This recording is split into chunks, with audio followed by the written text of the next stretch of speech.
मेरा नाम है अनुपम शर्मा। अनुपम शर्मा नाम। हाँ, हिंदू धर्म सनातन धर्म से आता हूँ और मेरी अपनी धार्मिक आस्था है। एक कहावत कही जाती है, कण कण में व्यापे हैं राम, मत भड़काओ दंगा लेकर उनका नाम। अभी राम मंदिर पे मैंने देखा कि ऐसी सी बुजुर्ग महिलाएं जिन्हों की पेंशन, पूरी पेंशन राम मंदिर के लिए दान कर दी, और जमीन में कितना बड़ा घोटाला आया।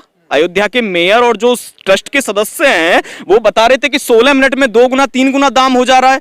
तो आस्था का जो चढ़ावा है ना राम मंदिर के नाम पर, और ये कह रही है कि राम मंदिर कब बनेगा। देखिए, राम मंदिर बीजेपी नहीं बनवा रही है, मोदी नहीं बनवा रहा, सुप्रीम कोर्ट का आदेश है। आप बेमतलब में श्रेय ले रहे हो। और दूसरा, आपका काम है आग लगा रहा। मथुरा में आज 144 लगी हुई है, पूरा मथुरा घेरा हुआ है। मतलब क्या है, जब आपके पास मुद्दा नहीं बचा, बेरोजगारी पे आप फेल हो गए, महंगाई पे फेल हो गए, आप सुरक्षा व्यवस्था पे फेल हो गए, तो आप यही धार्मिक उन्माद पैदा करेंगे। अभी उप मुख्यमंत्री जो है केशव प्रसाद मौर्य का है कि मथुरा में अभी बाकी है, मतलब क्या फिर काशी बाकी है, यही चलता रहेगा देश में, लोग भूखों मरते रहे। तो ये समझने की जरूरत है। और युवाओं में भयंकर गुस्सा है। अब की बार वोट से इतनी भयंकर चोट होने वाली है बीजेपी, क्योंकि हम किसान परिवार से आते हैं और वेस्ट यूपी से आता हूं मैं, तो मैं तो बेहतर ढंग से समझता हूं।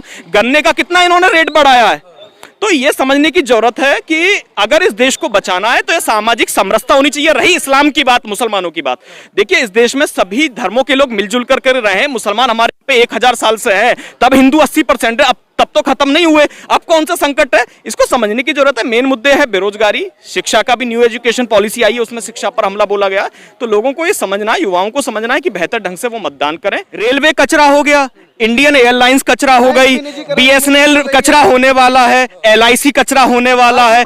रुक जाइएगा, सारी जो सार्वजनिक संपत्तियां वो कचरा है। ये तो आरएसएस की ट्रेनिंग का हिस्सा है। और वो औने पौने दावों में, अभी कल की रिपोर्ट है, अडानी को एक्सप्रेसवे का ठेका दे दिया है, गंगा एक्सप्रेसवे का। भैया कोई सरकारी निर्माण एजेंसी ही नहीं है कि जो प्राइवेट कंपनियों को होने। और रुकिएगा, अभी नीति आयोग का है नंबर 1 उत्तर प्रदेश, कोरोना में लोग मर गए, नीति आयोग का तीसरा सबसे गरीब राज्य बन गया उत्तर प्रदेश। क्या योगी आएंगे?